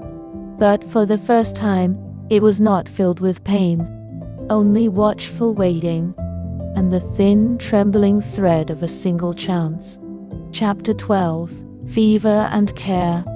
The first sign came quietly. Gale had returned from the training yard late one afternoon, sweat-soaked and silent. He had waved away the servants who offered water, stripped off his tunic, and disappeared into the bath chamber without a word. Elian, now permitted to move freely within the royal wing, had been reading by the solar window when he heard the first harsh cough. By evening, Kale was in bed, skin flushed, breathing shallow. The old wound on his left side, a jagged scar from a spear thrust 3 years earlier, had reopened during a particularly brutal sparring session. Infection had set in fast. Master Corvin was summoned at dusk. He cleaned the wound, applied poultices, and left strict instructions. Rest, fever teas, no exertion. Kale snarled at the healer to leave. By midnight the fever burned high. Elian did not wait to be asked. He entered Kale's chamber without knocking, something he had never dared before. The room was dim, lit only by a single lamp and the dying fire. Kale lay sprawled across the massive bed, sheets tangled around his hips, chest rising and falling too quickly. Sweat glistened on his skin, his dark hair clung damp to his forehead. Even in delirium he looked dangerous, muscles tensed, fists clenched as though ready to fight shadows. Elian approached slowly. Kale's eyes cracked open, glassy, unfocused. "Get out," he rasped. Elian did not move. Instead, he crossed to the side table where a pitcher of water and a cloth waited. He soaked the cloth, wrung it out, and gently pressed it to Kale's brow. Kale's hand shot up, instinctive, violent, seizing Elian's wrist. Elian froze, but did not pull away. "I said get out," Kale growled, voice cracked from fever. "You're burning," Elian said quietly. "Let me help." Kale stared at him, long, unfocused. Then his grip loosened. His hand fell back to the sheets. He turned his head away, breathing hard. Elian stayed. Through the first night, he changed the cloth every few minutes, wiping sweat from Kale's face, neck, chest. When the fever spiked and Kale began to shiver despite the heat, Elian pulled the heavy furs higher and sat on the edge of the bed, one hand resting lightly on Kale's arm, grounding, not restraining. By dawn, Kale was muttering. Words spilled from him in fragments, delirious, unguarded. Don't leave. Everyone leaves? Elian leaned closer, listening. Mother said, they all want something. Power, gold, never me. The words were raw, broken. Elian's chest tightened. He had never heard Kale speak like this, never seen the iron wall crack even this much. He brushed damp hair from Kale's forehead. I'm here, he whispered. I'm not leaving. Kale's hand twitched, reached blindly, and closed around Elian's wrist again. Not hard this time. Just holding. Don't betray. I won't, Elian promised softly. He stayed. The second day was worse. The fever climbed. Kale thrashed, tearing at the sheets, snarling at phantoms only he could see. Elian sent for fresh water, clean cloths, and, when the palace kitchens proved too slow, slipped into the small adjoining kitchen himself. He had watched Lyra once. He remembered the basics. He boiled broth with root vegetables and herbs from his own small pouch. Simple, nourishing, nothing that would upset a fevered stomach. When the broth was ready, he carried the bowl back to the bedchamber. Kale was half awake, eyes wild. Elian sat beside him, spoon in hand. You need to eat, he said gently. Kale turned his head away. Elian did not force. He waited. After a long moment, Kale looked back, exhausted, defeated, and opened his mouth. Elian fed him slowly, small spoonfuls, careful not to spill. Between bites he whispered comforts. Nonsense, really. Stories of Lyrian's river, the way the swans taught their young to dive, how the night roses bloomed only under moonlight. Kale did not respond, but he listened. His breathing steadied slightly. Elian did not sleep. The third day blurred into the fourth. He sponged Kale's skin when the fever raged, held his hand when the chills came. He changed the poultices himself when Master Corvin was occupied elsewhere. He spoke softly even when Kale was too far gone to hear.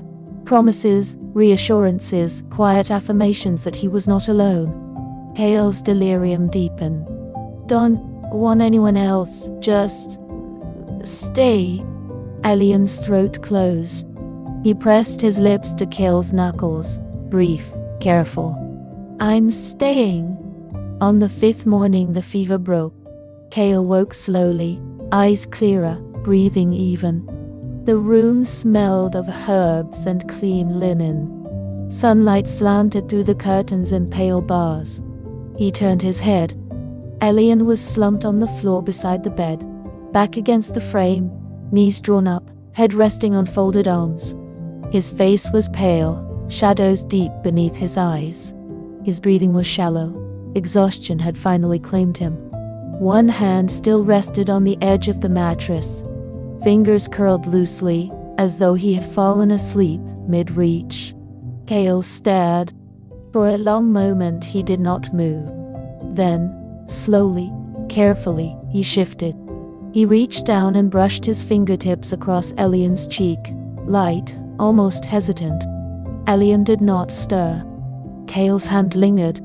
Something cracked inside him, quiet, irrevocable. He had been taught to trust no one, to expect betrayal in every smile, every kindness. He had lived that truth, burned kingdoms, broken men, claimed what he wanted without remorse. Yet here, on the cold stone floor of his own chamber, lay the one person who had not run, who had not schemed, who had stayed through fever and delirium and pain, asking nothing in return. Kale exhaled, shaky, almost silent. He slid from the bed, knees hitting the floor beside Elian. He gathered the smaller man carefully into his arms, bridal carry, as he had once carried him from the banquet hall, but this time without anger. Elian's head lolled against his shoulder. A soft sigh escaped him in sleep.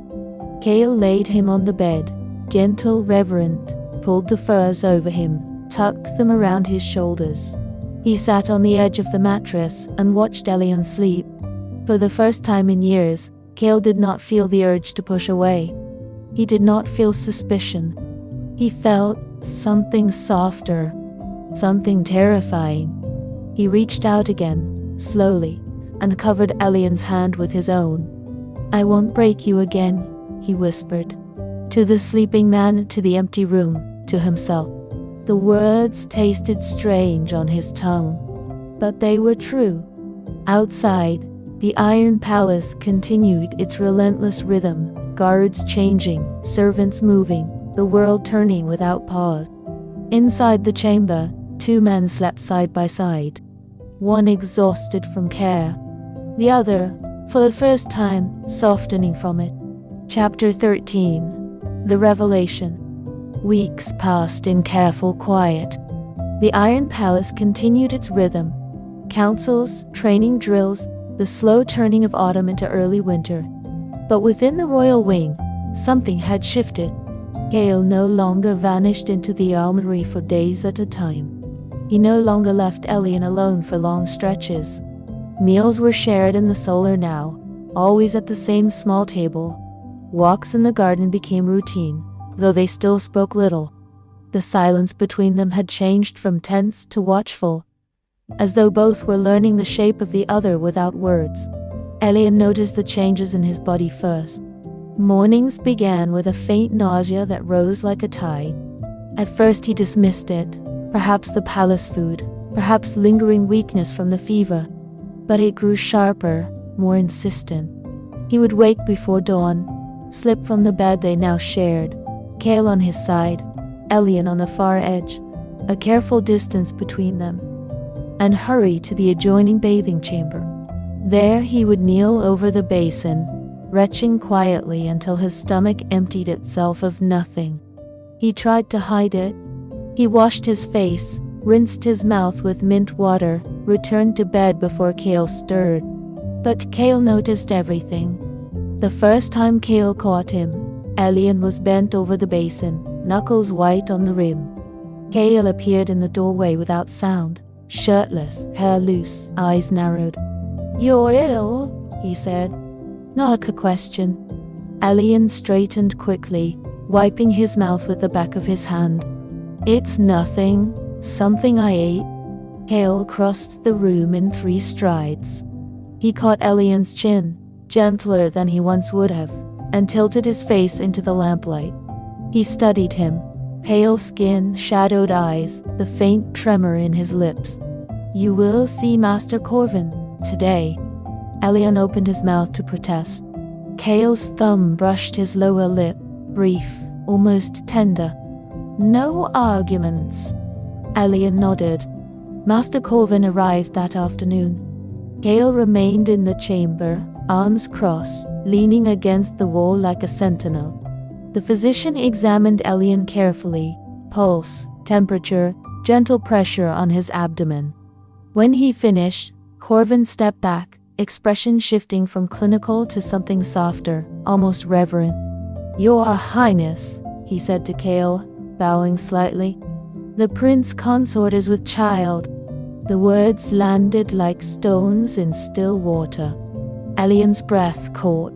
His hand drifted instinctively to his stomach, still flat, still unmarked, and stayed there. Kale did not move. For a long moment the room was silent except for the crackle of the fire. Then Corvin continued, voice steady. "Early stages, perhaps 6 weeks. The morning sickness is common. Rest, light food, ginger tea if it helps. I will prepare tonics to strengthen him." Kale finally spoke. "He will be safe." Corvin met his gaze without flinching. "With proper care, yes, but he must rest. No strain, no stress." Kale's jaw tightened. "He will have both." Corvin bowed again and left. The news spread through the palace like wildfire. By evening the halls rang with celebration. Servants whispered in corridors. Guards straightened with sudden pride. Courtiers who had once pitied Elian now sent gifts. Soft blankets, jeweled cradles, vials of rare oils.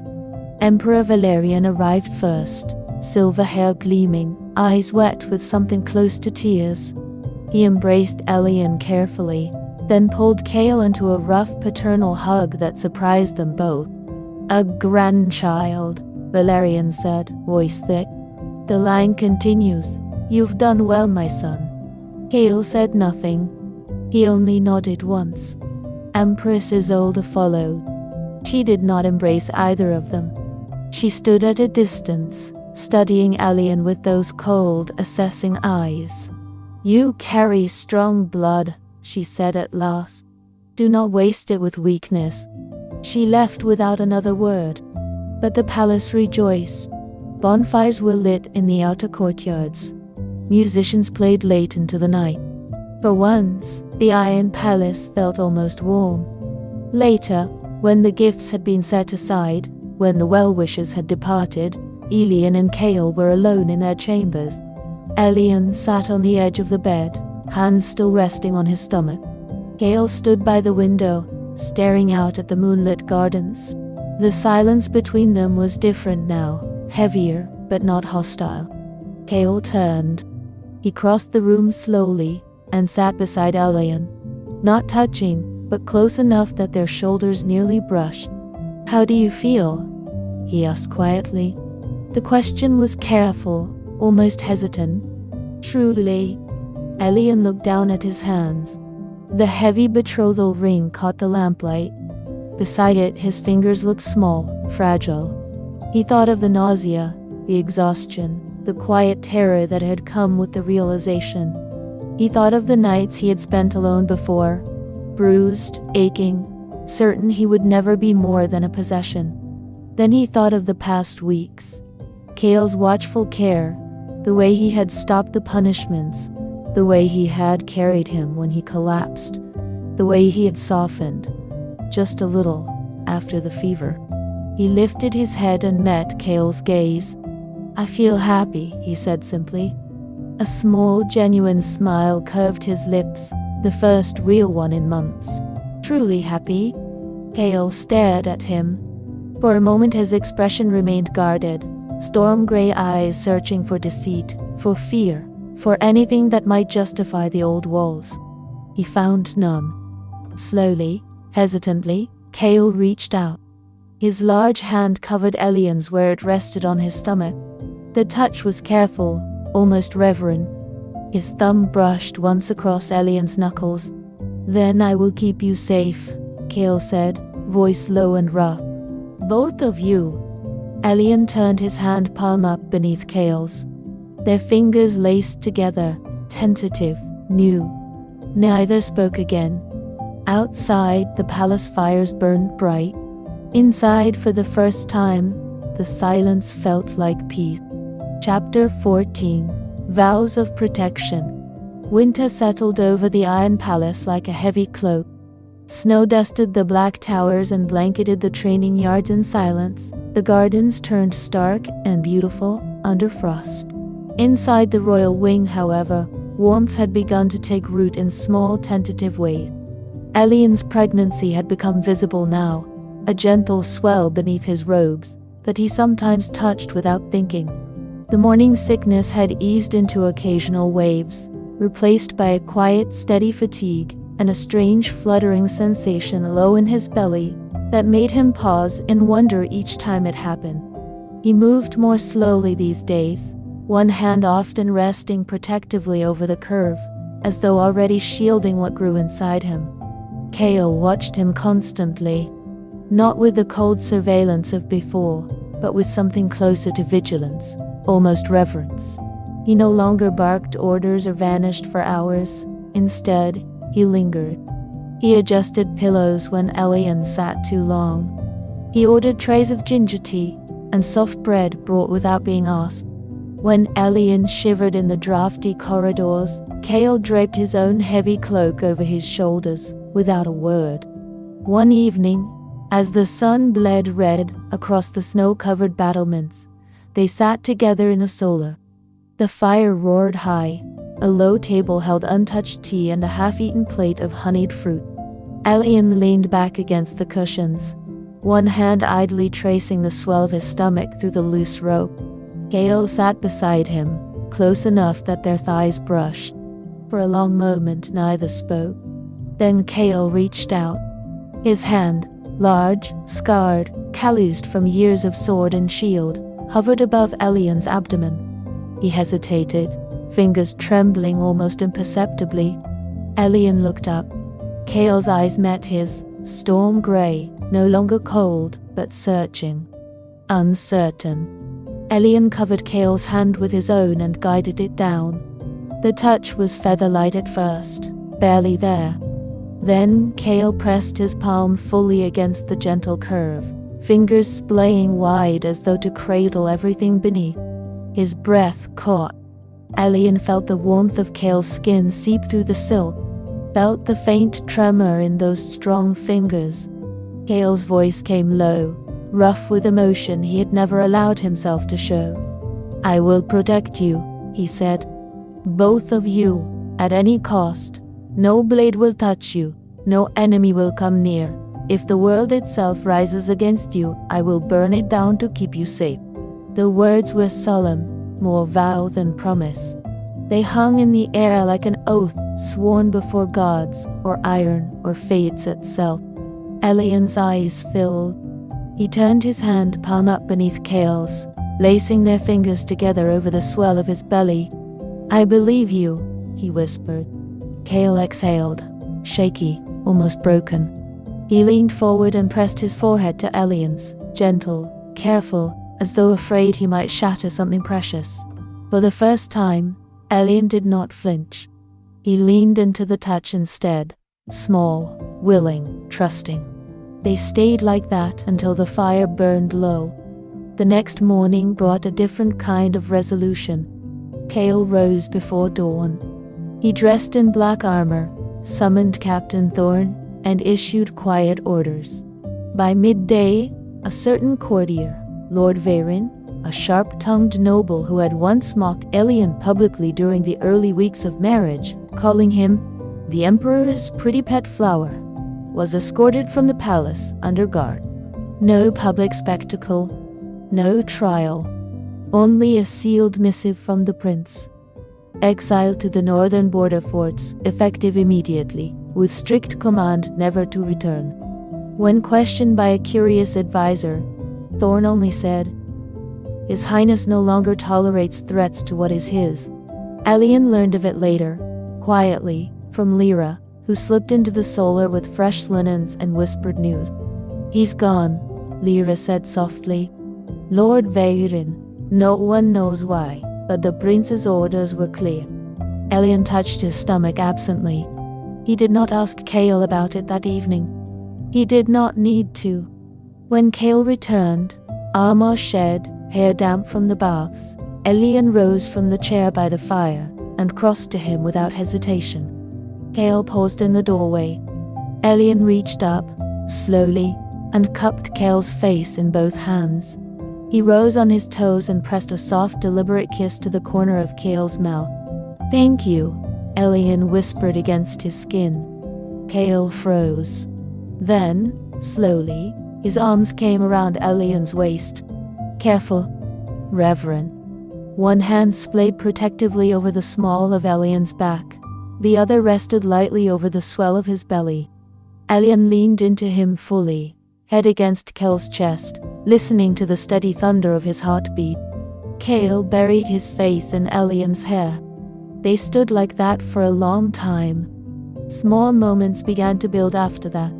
A shared glance across the breakfast table when Elian smiled at something Kale said.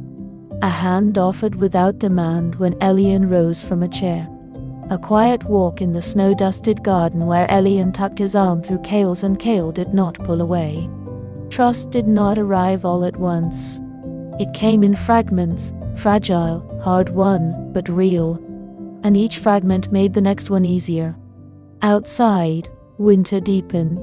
Inside, something warmer had begun to bloom. Chapter 15. A New Dawn. Spring came late to Verath, But when it arrived fiercely. Snow melted from the black towers and rushing streams. The iron braziers that once burned through winter were allowed to cool. The gardens, so severe and unyielding, began to soften. Black roses opened their petals wider. Silver ivy climbed the trellises with new green. Even the wolf-headed fountain seemed less snarling in the gentle light. 4 months had passed since the revelation. Elian's pregnancy was unmistakable now. The swell of his belly curved gently beneath loose robes of pale green silk, Lyrian colors, a quiet reclaiming of home.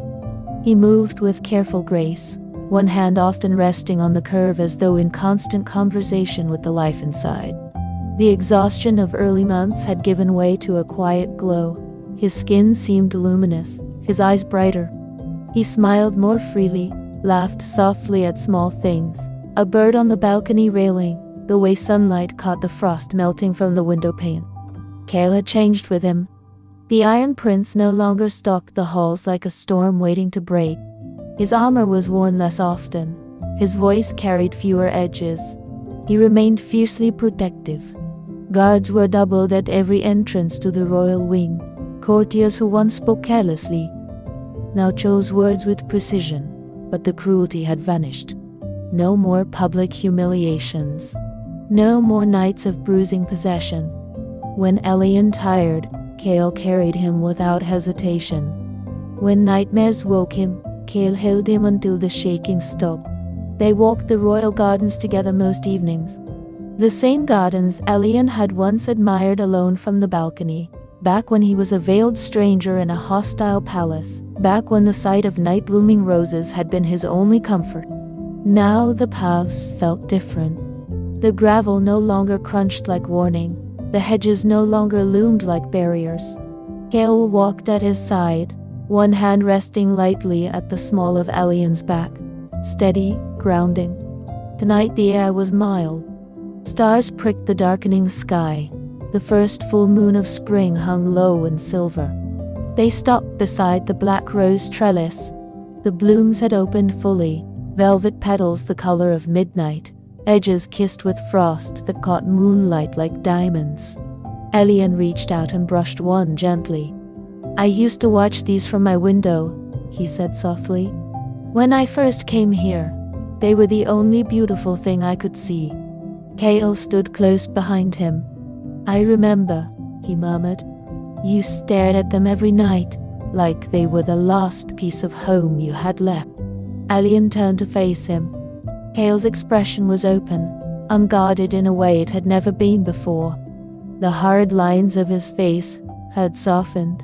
The storm-gray eyes held something vulnerable, almost frightened. "I never expected this," Kale said quietly. The words came slowly, as though each one cost him. "I was taught no one could care for me without wanting something. Power, a crown, my name on their tongue. I believed it. I lived it.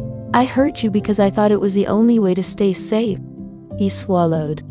"I never expected to care back." Elian stepped closer. He lifted a hand and cupped Kale's cheek, gentle, steady. "I forgive you," he said simply. "The past is past. You're here now. You're trying now. That's what matters." Kale closed his eyes for a moment, leaning into the touch like a man starved for it. Then he sank slowly to one knee. Elian's breath caught. Kale took both of Elian's hands in his own, large, scarred palms enveloping slender fingers. He lifted them to his lips, pressing a kiss first to one set of knuckles, then the other. He looked up. "I vow this," he said, voice low and solemn. "On my blood, on my name, on the Empire, I will one day rule. I will love you. Not possess you, not break you. Love you. I will protect you and our child with every breath I have left. No harm will come to either of you while I live. And if I fail, if the world dares reach for you, I will tear it apart to..." Tears slipped down Elian's cheeks. He sank to his knees too, careful of his belly, and rested his forehead against Kale's. "I love you," Elian whispered. I have for longer than I dared admit? Kale exhaled, shaky, relieved. He shifted his hands to Elian's waist, then lower, cradling the swell of his stomach. He leaned down and pressed a soft, lingering kiss there. First to the silk-covered curve, then directly to bare skin when Elian lifted the robe just enough. I love you both, Kale murmured against the warm skin. More than anything. They rose together. Kale pulled Elian close, arms encircling him fully, chin resting atop his head. Elian leaned into him, hands splayed over Kale's chest, feeling the steady thunder of his heart. They stood like that as the moon climbed higher. Around them, the night roses bloomed, petals unfurling in silence, dark velvet drinking moonlight, fragile beauty thriving in iron soil. Once, those roses had been Elian's only light in a dark place. Now they were a promise, a symbol of hope born from pain, of gentleness forged in cruelty, of love that had learned to bloom where nothing else could. Elian tilted his head back. Kale met his gaze. They smiled, small, real, shared, and together they watched the night roses open under the stars. The iron palace slept around them. But in the garden, in the quiet between two hearts, a new dawn had already begun. That's all for today on Cherry Blossom BL Story. Thank you for watching. What do you think about this chapter? Did you like it, or do you think something unexpected is coming? Comment your thoughts below, and subscribe for more stories.